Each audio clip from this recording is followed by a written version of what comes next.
The same dream. It's the same dream every night. Night in and night out, I always have that same disturbing dream. Maybe I'm getting a bit ahead of myself. Maybe I'm not going far enough. I don't know. My name is Evan Green, not that it matters anymore.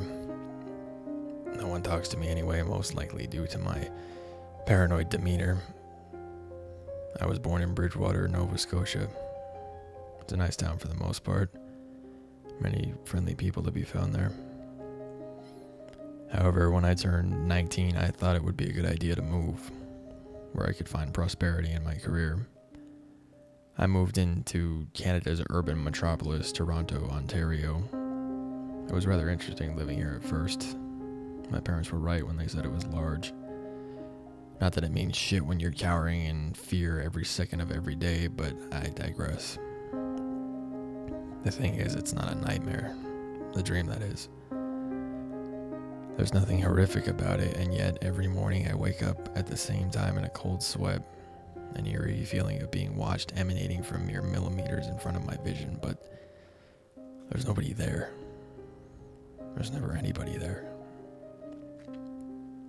As I was saying, the dream is not so much terrifying as it is abnormal and frighteningly disturbing.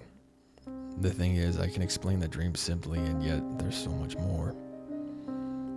A man staring at me with cold, black eyes. He wears a suit, yet you could tell there's nothing fancy about him.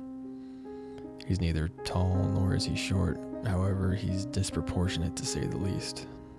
I try to stand up, and yet I can't. No matter how much I want to, I can't stand up. A cold metal chair beneath me, nothing holding me down, and yet I can't stand the hell up. That's usually about the point when I wake up. The man is not familiar, although I feel as if I've known him for many years. As I lay here in my darkened room, a mere husk of my former self, I'm beginning to understand. The man is not sinister, but rather sad.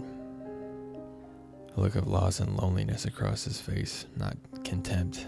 If anything, he should be pitied, not hated. No, what am I saying? This simply can't be.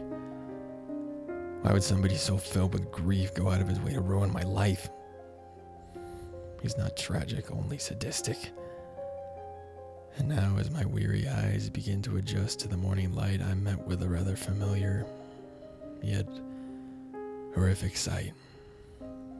Cold, black eyes.